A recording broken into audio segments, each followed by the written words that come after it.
All right. Do you want to know a hero other than Ricky that is actually very strong in lane with Inkswell Jenkins? I Wait, know let me this think. because Let in me my think. very high level pub game, I actually went 0 and 8 in laning stage as an underlord against it.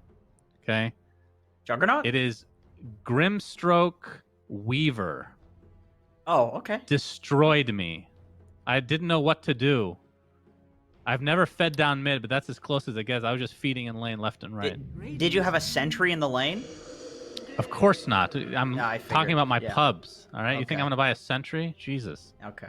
What is going on with Weaver there, Jenkins? If you could speak to that, because I know it's a prominent pickup in cores. I see, Mason play it plenty. Looking at the Pro Tracker, Fear, Gork, Envy, everybody's still playing it. It's getting a lot of playtime in pub plays, but never seeing playtime in captain's mode right now. Why is that? I think it's like a decent answer to a lot of offlaners, but he's like a shittier version of Monkey King and Ursa, which are very popular. Like the Underlords and the Beastmasters and Legions and stuff will lose to Weaver. But you don't really out carry something like a Monkey King or like a Troll or Juggernaut. That's the problem with Weaver. He's like very middle of the pack. If you're really good at it, you can make it work. Like if Mason was playing competitive, it would be all over NA. But the thing is, like, we just don't have any prominent Weaver players that are actually playing competitive. Like if Yawar played a lot of Weaver, we'd probably see it because it's good enough, but it's not good enough to make it work its way into other people's drafts, if that makes sense. Yeah. Well, we have had in the meantime a Lady Death Prophet slip into the A-team draft. There she is. It's kind of, imagining the off-lane setup here. So how do you feel about a off-lane setup between what, Death Prophet, Shadow Shaman, Death Prophet, Grimstroke? Maybe Shadow Shaman, right? You can't really do much with Inkswell as a Death Prophet from range. True. Yeah, I would say they need some Inksweller guy right now, something to benefit also from the alacrity. It would be cool to have some sort of beefy frontlining guy, or maybe like semi-beefy frontlining guy to actually benefit from the pushing that they have. Like they have Death Prophet, they have Shadow Shaman, even Invoker with the Forge Spirits is decent at pushing. Okay, now you have to answer the PL2 though, which is problematic. That's a lot of conditions you have to satisfy, I think. So is this off lane Void Spirit? Is that what this means? 10 seconds remaining. Good question. Do they play position 4 Void Spirit at all? Do you guys know? 5 seconds remaining. Not MSS?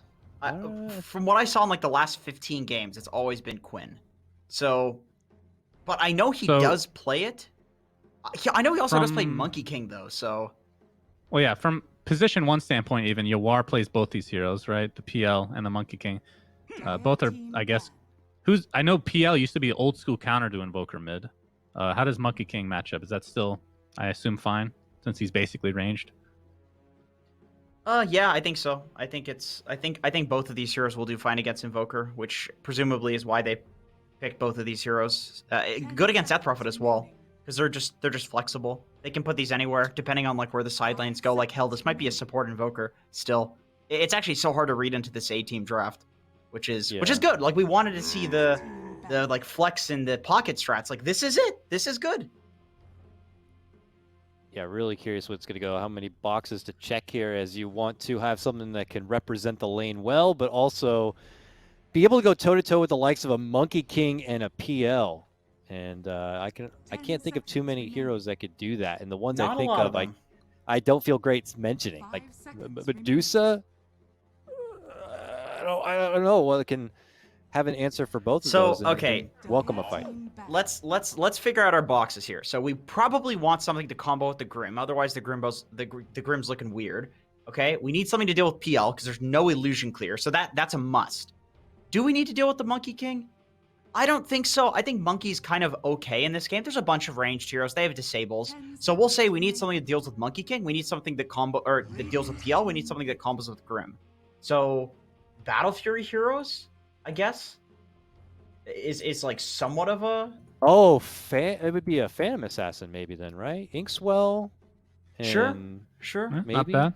Or is that a bad matchup against No, PA's okay. I mean, I still think Ricky's fine. I mean, I still think Ricky's okay, as long as you feel like, oh, it's banned. Oh, he's been banned. That's He got definitely banned at why the it's- end. yeah, I was okay. going to mention that. It's good. It was a good call from before, but they were onto it. Well, what do you think of like Radiance carriers, like a Wraith King? Is that just trash against PL since he goes to Fusel? Yeah, I think now especially you don't want to go for some Radiance carrier against this SD hero. This is the cool thing about Quincy's drafting is like they cover so many bases that it feels bad to pick a lot of the heroes in Dota, and they Right. force you to pick something you're not necessarily comfortable with. So that, And now they have yeah. the setup for LSA as well.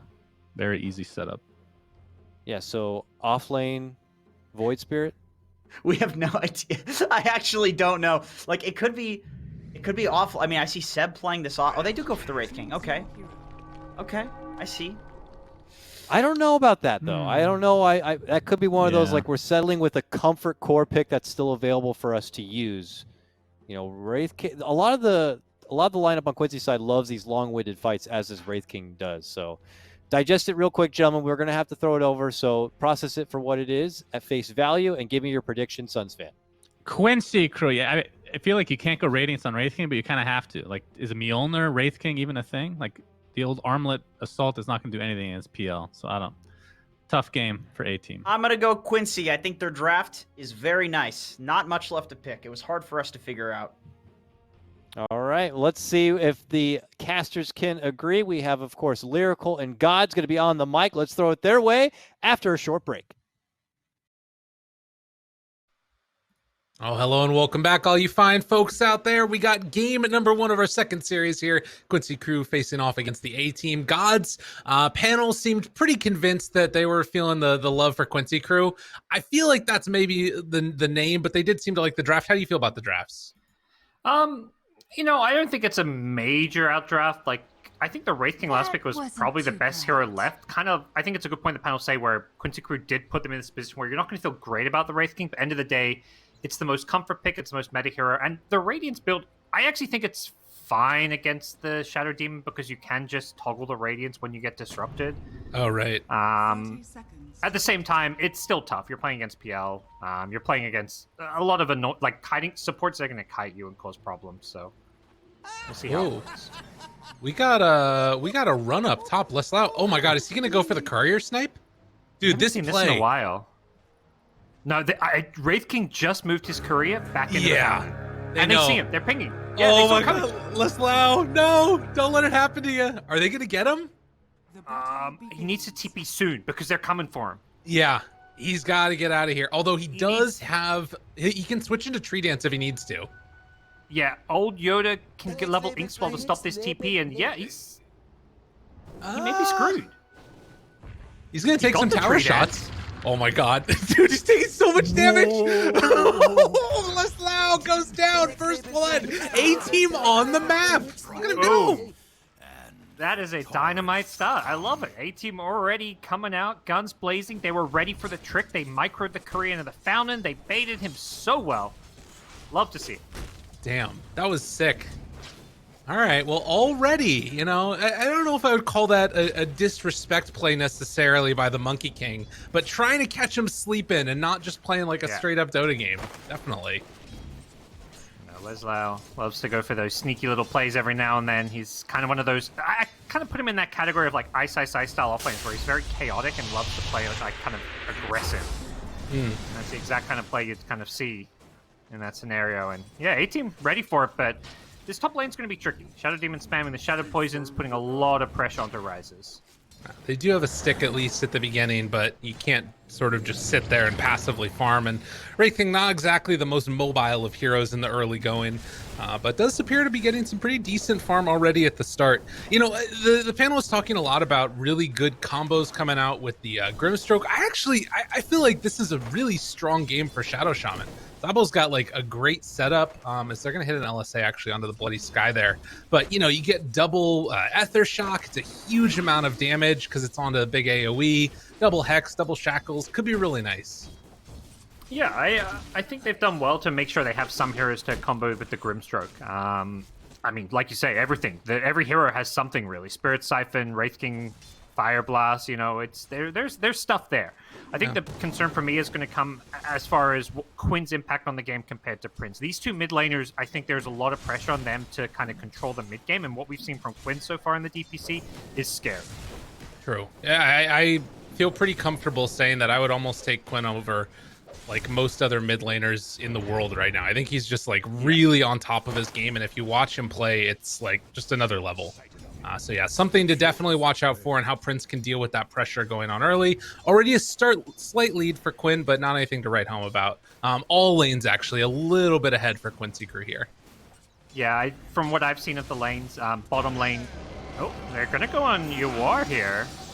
Unfortunately, the Spirit Siphon was on the Lina. I think Yuar may be able to survive his way through regardless.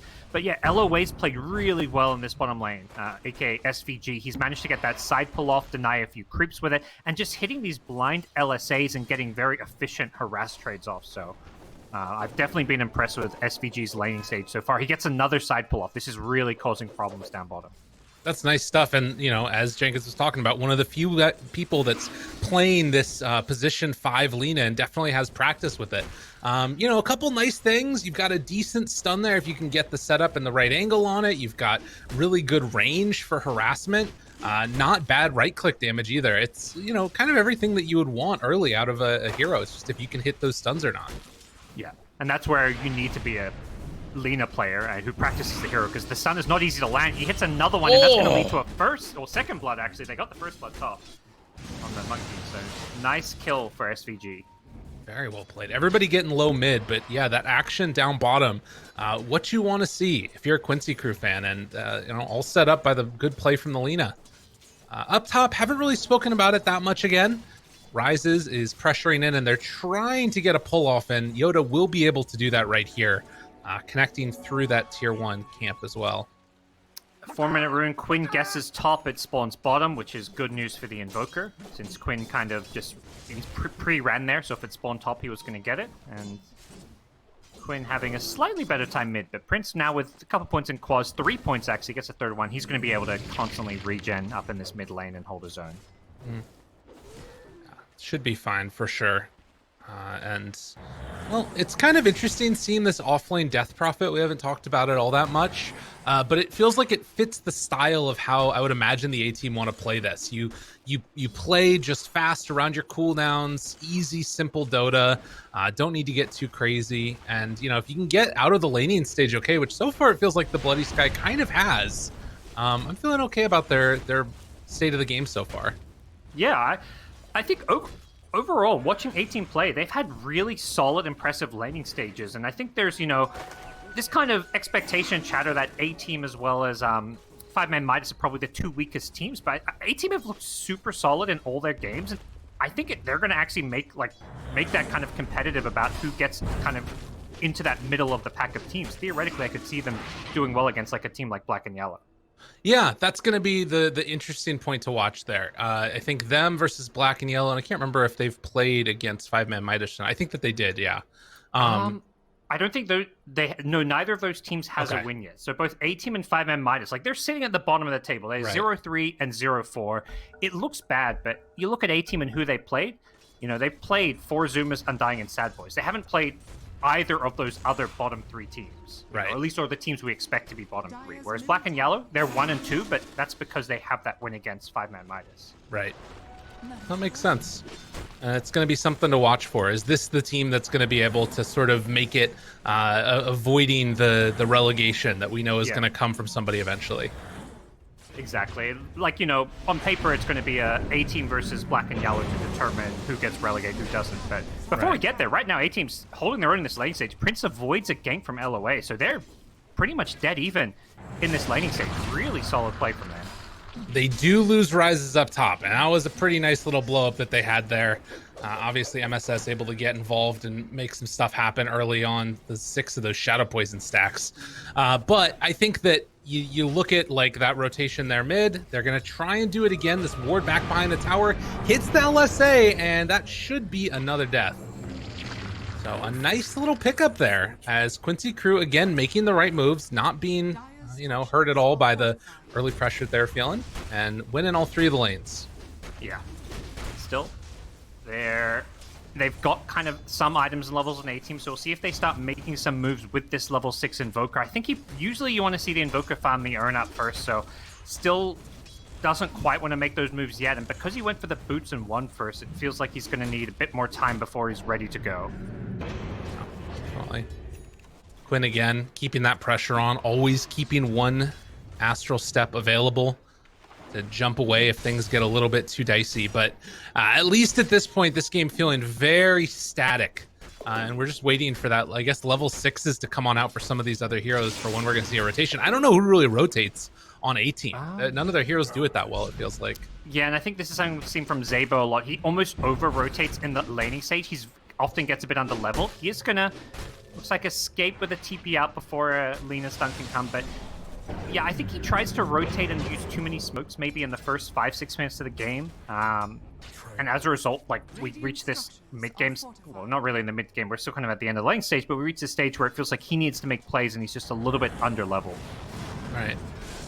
Yeah. Not an easy one. Although we do have an Inkswell down bottom. Oh, disruption from MSS. All right, yeah, that stops all that pressure, and then even dodging the extra damage coming in from that Inkswell. Here comes Invoker. Well played, Prince. They were just a bit too late. Can't do it. Yeah, and Quincy Crew doing a good job securing these runes. Quinn's gonna happily snag a double damage, and this should be a dead Shadow Shaman. Ooh. Knuckles. X, he's already used to both. DD is out from Quinn, trying to back away. Couple more right clicks, giving his life for it, but it's not gonna matter. Quinn takes them both down. Oh, yeah. Man. The double damage with the Astral Step just tearing them apart. And now up top, they're going to decide to go onto MSS this time instead. Still hanging on to the disruption. Throws it back onto the Wraith King now. Is old Yoda going to be chased down by Leslau? And, well, he finds that kill. Now turns on to Rises as well. He doesn't have his level 6 scaled up, but does have it ready.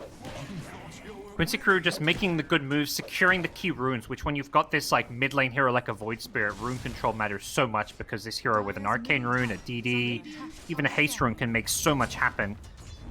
And it just feels like Quincy understand where to make the rotations, focusing on the mid lane. They get a tier 1 tower to follow it up. That puts A team in a really tricky spot. This was a pretty even laning stage, and suddenly Quincy Crew with a 3 to 4k gold lead.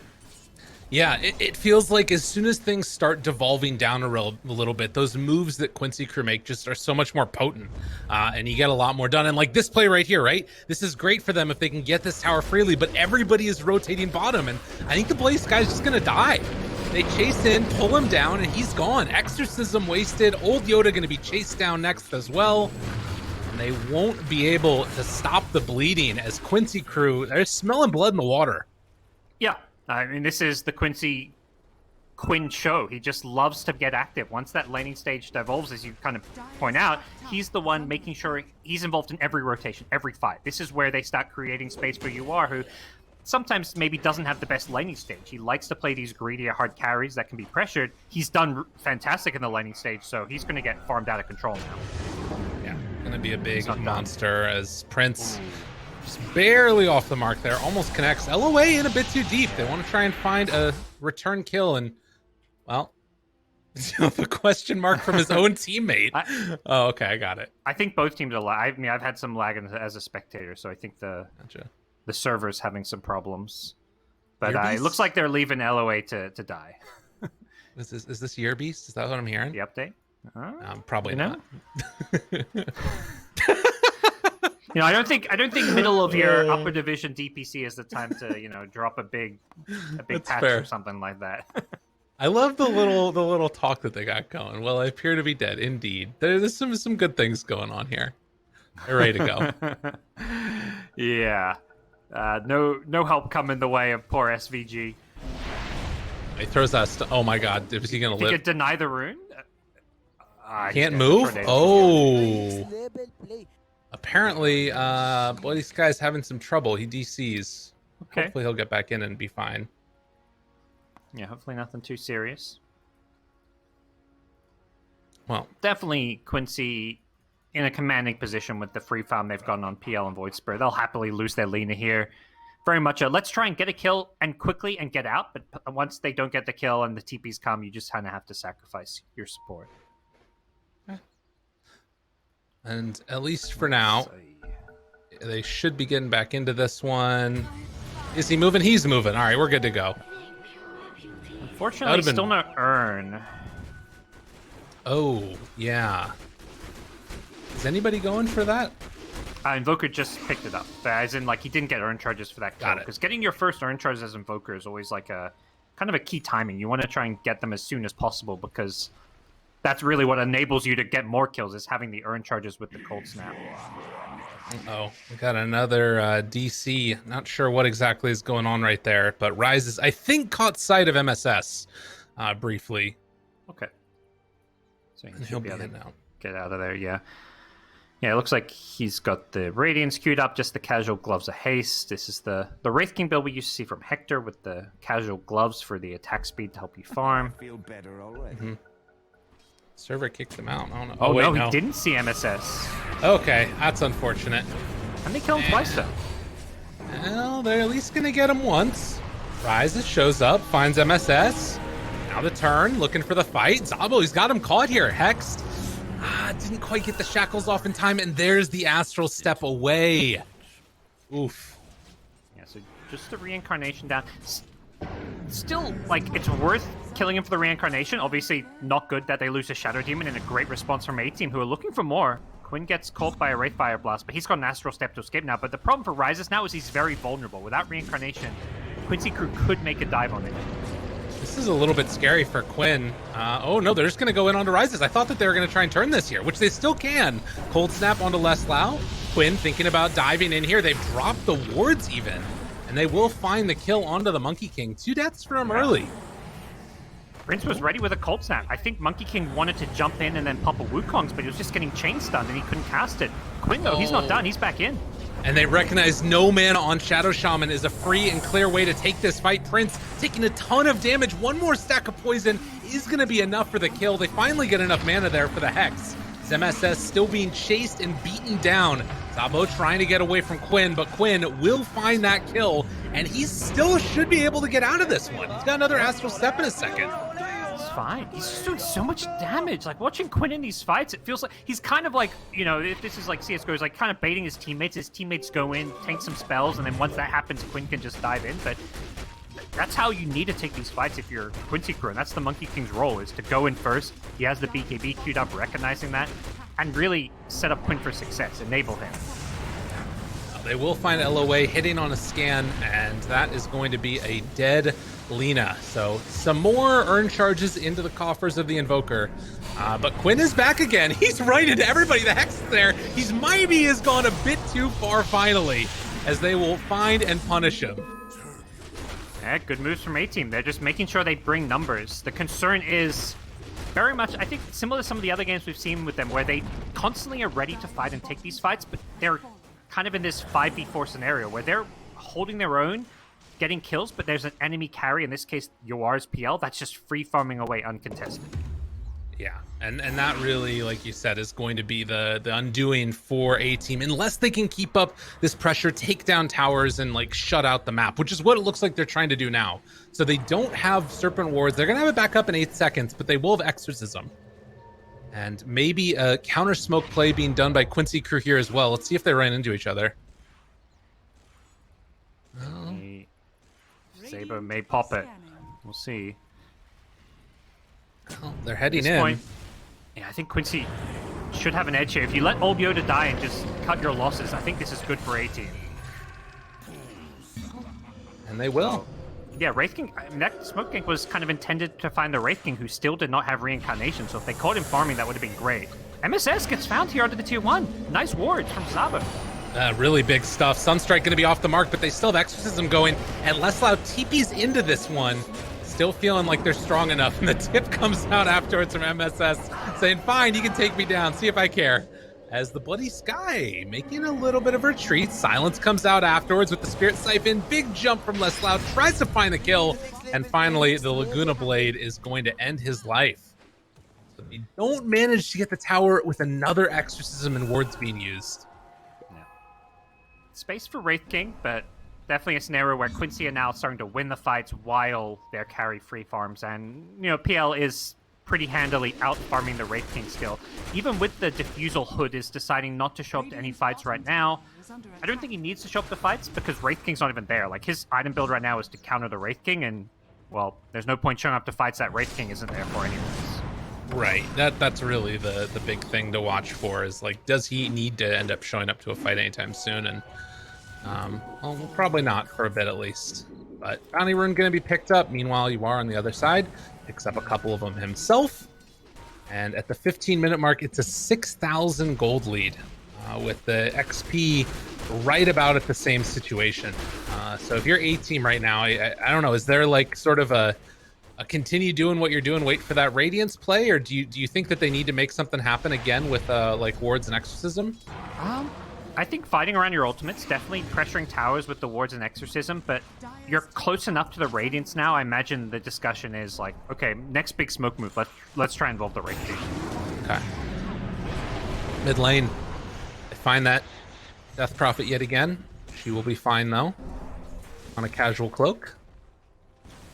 Down bottom, Leslau is set up and ready to go with this one, although they do have the catapult nearby as Ryze is trying to cut this wave as well. I have a feeling they're just going to let this one go, and Monkey's going to need to figure out what to do next. Yeah, I don't think they realize he's here. No Quelling Blade action going on. And Quincy happy to, yeah, like you say, give up a tower. They're kind of getting good trades on the top and mid side of the map. They're getting just a bit more farm out of the map than what we're seeing A-Team get. But A-Team at least is getting the farm on the right hero, which is the Wraith King. Right. Problem is Bloody Sky is looking mighty squishy here.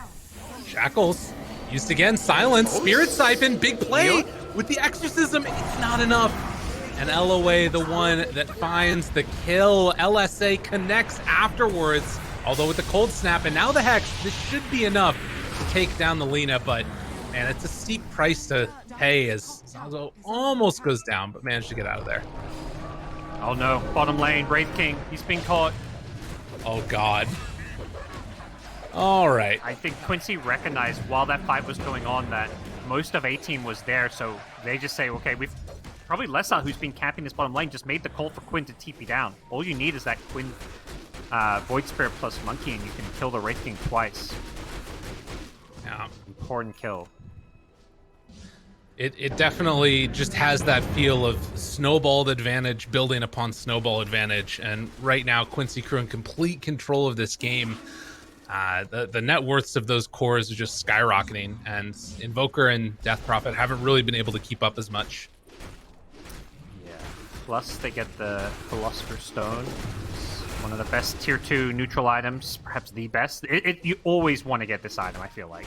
Yeah. Every single game you play, you're hoping one of your supports can have a Philosopher's Stone. In the meantime, the area where they can farm just becomes smaller and smaller.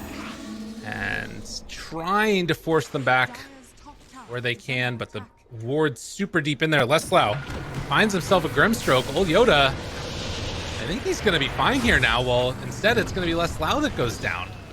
So again, just getting a little bit too greedy. Can they get a counterplay at the same time? The Bloody Sky going to get caught over on the triangle, and he is going to fall, but now Quinn chasing in for more. Yoda going to back out as well. So they managed to get at least one pick off for the price. Oh no, but Rises.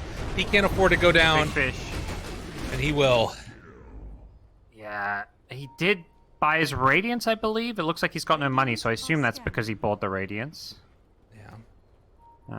But yeah, it's on his courier. So he's got the Radiance, but it's going to be tough for him. I feel like right now he can't fight because the PL, any fight he goes to, the PL's going to show up to with this Diffusal. It feels like he needs like a Blink plus the Shard before he can start fighting. Right. The Again, matchup definitely... They catch him. Quinn. Some trouble. Oh, Cold Snap though. Saving himself for the moment. LOA. LSA comes out. Takes down Zabo in a moment. Yes, he will. As Prince tries to run away from Kryn, but they pull him back in. So they take down 2 for 1 yet again as LOA just able to run out of there. And Prince going back in. He takes down on the side. UR goes in. They keep fighting. Chasing for more. A-Team. They're just being completely kited around and pulled apart here. This Wraith King could be in trouble with the PL in this fight.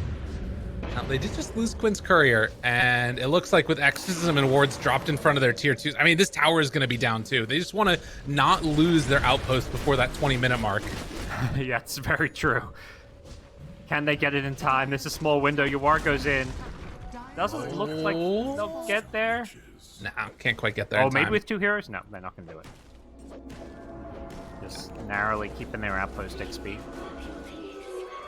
Yeah, but Yawar, Manta style complete. It's going to be coming out of the curry in just a second, and this Wraith King desperately needs, I would say, Blink plus Shard to really be able to contribute to these fights.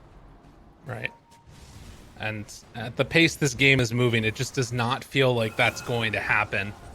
Unless they can really slow this stuff down and, you know, find some fights where it's not everybody, you know, all in the same place at the same time. Get them picked off at various points. Yawar runs into Rises. Okay. He just explodes. Didn't stand a chance. They do have the Hex afterwards, but losing... Oh, and there's the lift up. They will kill off Yawar. That's a big kill for them.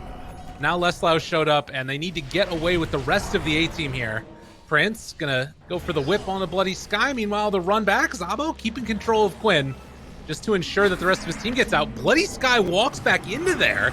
That is not the play at all, and now they're gonna end up losing more than a few. They got the banish.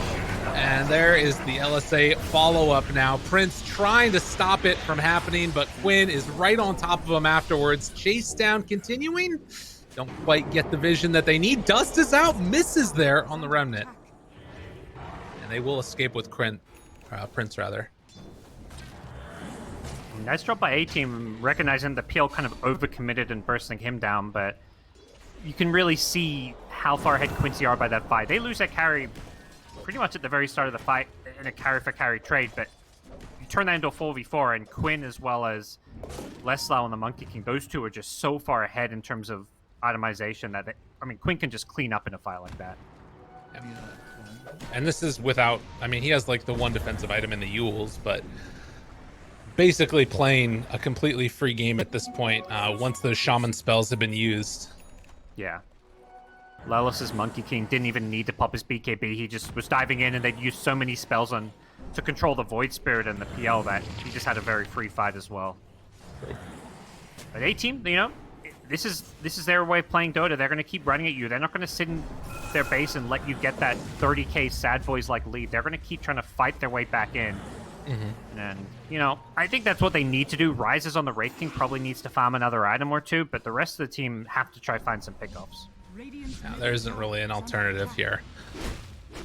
Has 22 minutes in and 12k gold.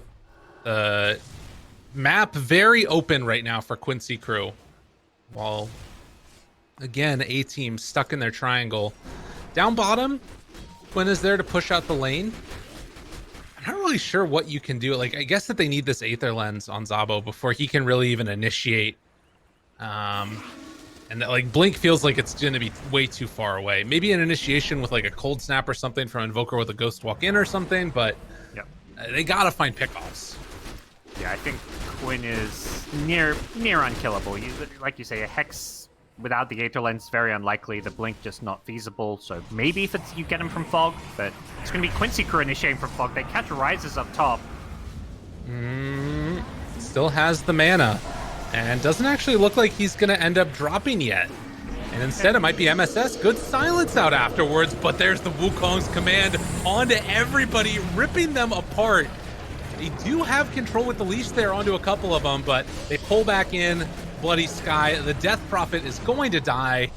And in the end, it was not enough. Zabo gets the Hex onto the real PL, but there's no follow-up. Shackles just until he ends up falling as Prince is being chased inside of his base. Tornado off cooldown in a second, gets it off, but only as he dies. And Quincy crew gonna siege high ground now. 24 minutes into this without a hero dead. Yeah, Quincy crew just recognizing how to push their heroes to the limit. I think this is really, to me, the difference you see between the real upper echelon of teams with EG and Quincy is they're not afraid to go high ground and dive some tier 3 towers, secure key kills, and really, put the nail in the coffin. They just You know, they're happy to jump in and not try and accrue that massive gold lead before breaking high ground. All right. Well, and when it's given to you like that, you know, you sort of take what's there. Absolutely. Aghanim Scepter completed, but Monkey King, ooh, Rise has almost caught him there. Keep going, Leslo. Gotta run away. And Quinn? Wants this bounty room back. Shackle? They got him. Okay. Oh, chase down comes. Oh, but there's the Yule Scepter lift up afterwards, and they won't be able to get the Sun Silence onto everybody. Between the two of them, they're ripping them apart. BKB comes out. Don't have any way to get away from this guy as Rises tries to retreat, but the dust was there. Zabo on the other side finds himself another angle, but only gets the Hex onto MSS as Rises is going to be banished, pulling him back in that much deeper as he is eventually going to fall. You are right on top of him. No more mana, no more nothing. Quinn's got the backline too. Yeah, he got Prince here in the sights, although still some good cold snap damage on the Leslau. He's got his lifesteal back up again though. The chase down on the Bloody Sky, a couple more punches is all they need. Spirit Siphon's being annoying. The Lacuna Blade's still not enough, and a couple more punches from the right clicks of LOA ends his life. You are killed Prince, and Quincy crew is still dominant. Yeah, they just play so well together in these team fights, backing each other up, keeping one another alive, and really pushing everything to the limit, as they should be able to secure this tier 2 tower with ease. And you know, down to racks, things looking pretty grim here for A team, as Quincy crew just getting miles ahead now. 21k gold lead is looking pretty insurmountable. Yor is going to be so huge. He's got this heart coming out to him right now, too. Oh, wait, is that right? Is that what that is? Can't tell. I believe so, yes. Yeah. Okay. It's just, yeah, now... like, what do you do? Yeah, we've seen him frontline, and he's actually killable if you get him with the silences, the hex, and whatnot. That's when he died that last fight to kill the Wraith King, but now with a heart, he can frontline, and backup is always going to arrive to save him, whether it's a defensive disruption, a stun on an enemy, a boundless strike.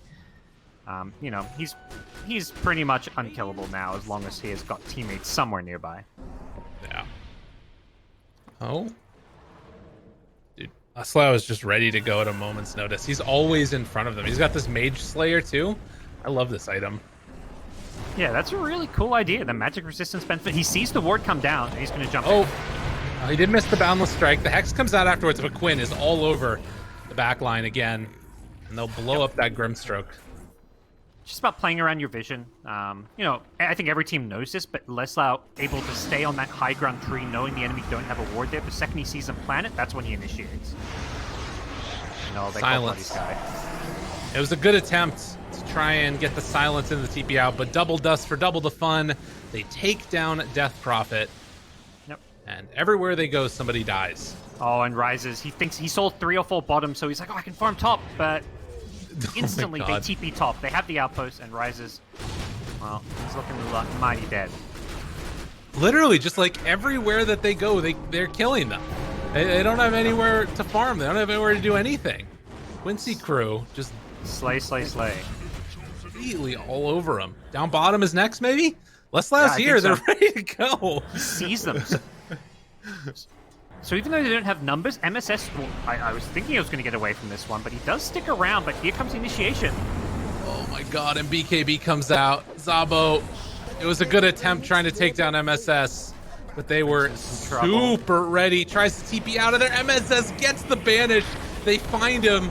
Meanwhile, on the bottom side, Quinn is also killing poor old Yoda, and GG is eventually going to be called. Zabo's seen enough.